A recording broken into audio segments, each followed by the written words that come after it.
Chapter 9. What EricSkaggs.com, me, is doing now.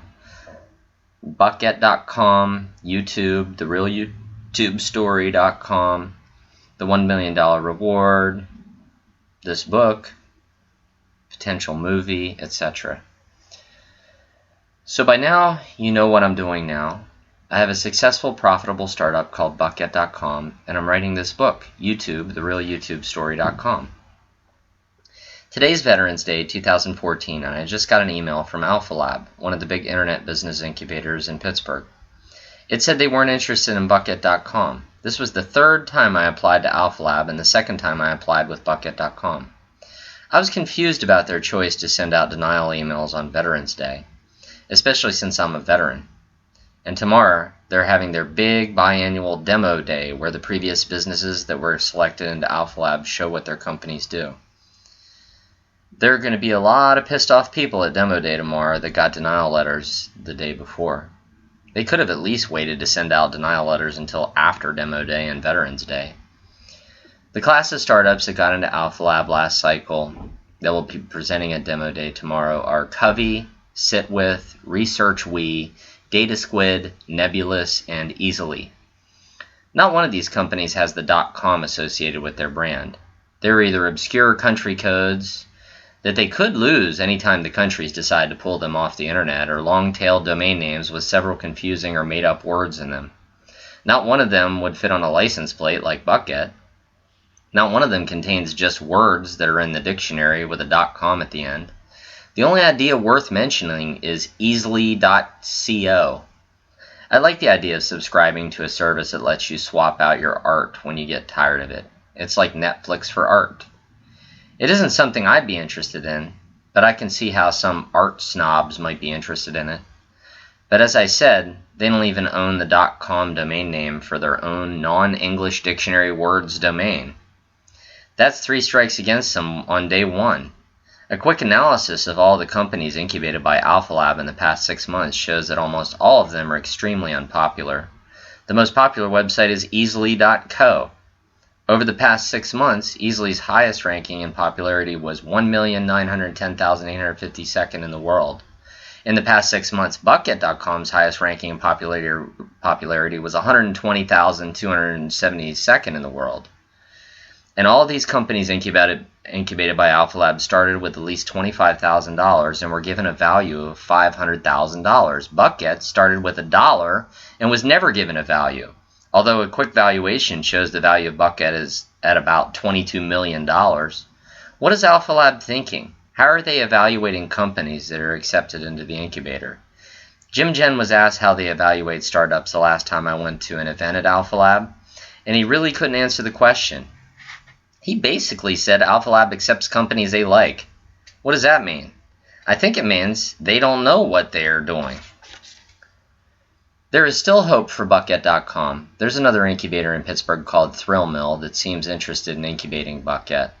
I'll find out soon, but I won't hold my breath. I don't think the Pittsburgh technology community is very supportive of me or Buckget. I think it has something to do with the YouTube story, but I can't rule out the possibility that Pittsburgh is just a bad place to start an internet business. I often say sometimes I feel like I'd be better off starting an internet business on a deserted island with a laptop and internet access than in the unsupportive, underfunded, and Carnegie Mellon University obsessed Pittsburgh technology community.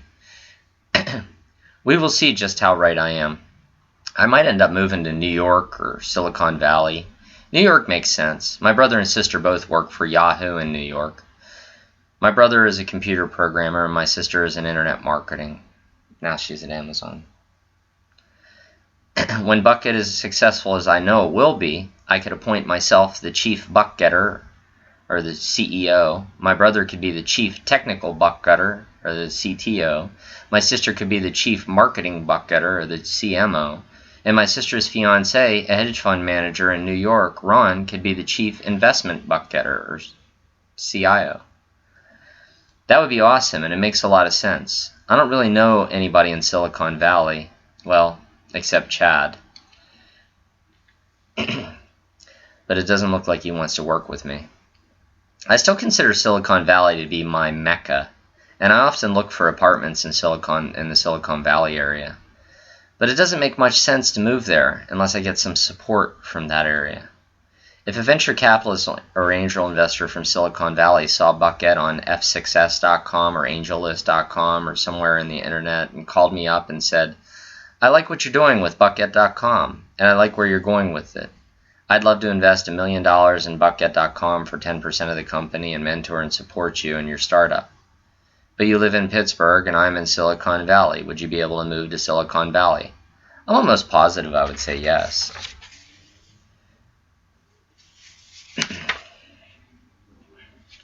Bucket.com doesn't really need incubated. It only costs about $1 a month to run, and I make as much as $200 a month from it. I just know Bucket.com is the next big thing, and I won't give up until Bucket is a multi-billion-dollar corporation.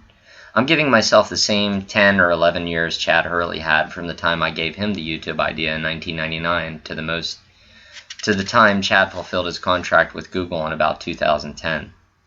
Most people think YouTube started in 2005 and they sold it to Google in 2006 or 2007. But I know I gave Chad the idea in 1999 and he didn't fulfill his obligations to Google until about 2010. So it really took Chad 10 or 11 years. And I'm giving myself the same 10 or 11 years. I don't have the benefit of a .com job like Chad, who squeaked into an art position at PayPal by following my advice. I don't live in Silicon Valley, and I didn't knock up the heiress to a multi-billion-dollar empire like I told Chad to do. But I had the brains.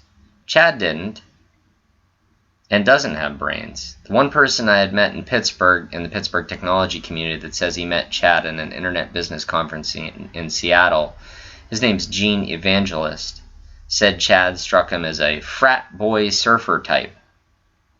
I couldn't have put it better myself. That's exactly the impression I got of Chad, especially when I asked him if he went to any of the bars and clubs in Indiana, and he told me and his buddies from the cross-country house, they just had parties there. So the cross-country house was basically a frat house. And when Chad took his baseball cap off and exposed his long hair, I told him he already had that West Coast surfer look. Now that you know Chad didn't come up with the YouTube idea like he says he did, tell me one thing Chad has done that indicates he's intelligent. At best, you can say Chad did exactly what he was told to do verbatim. I guess that could be considered a kind of intelligence.